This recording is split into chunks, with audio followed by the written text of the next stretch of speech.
Vous savez, ce qui est arrivé au Bénin, ça m'a traumatisé. Heureusement qu'il a échoué, mais je déplore sûrement qu'il doit y avoir beaucoup de morts.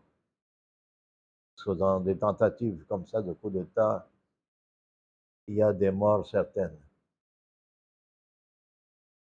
Ce qui m'a étonné, c'est que dans un pays aussi calme, aussi inventif, aussi réussi économiquement et socialement que le Bénin,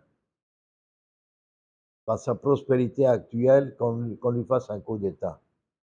Vous comprendrez qu'il y a un coup d'État quand il y a une mauvaise gouvernance, mais là, c'était le modèle de bonne gouvernance de toute l'Afrique de l'Ouest.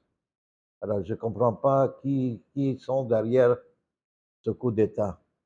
Si c'est la Russie, vraiment, c'est déplorable.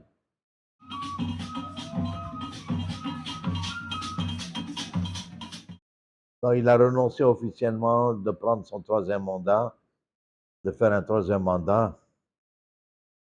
Et quand bien même, moi je le souhaite qu'il fasse un troisième mandat parce que cette limitation, elle n'est pas nécessaire quand il y a un bon président qui développe son pays, comme ce fut son cas. Le Bénin était très en retard sur le Togo, je me rappelle. On se moquait des Béninois. Et lui, il a relevé le Bénin au-dessus du Togo, au-dessus de tous les autres pays de l'UEMOA. C'est incroyable qu'on vienne lui faire un coup d'État. Heureusement que le Tigri n'est pas un tigre, qu'il a échoué.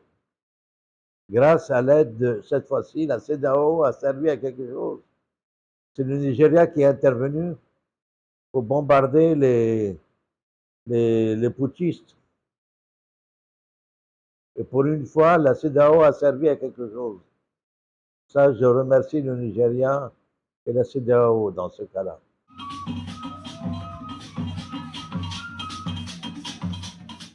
Oh, la nouvelle année s'annonce mal avec cet événement-là. On ne sait pas sur quel pied on va danser l'année prochaine. L'avenir est incertain.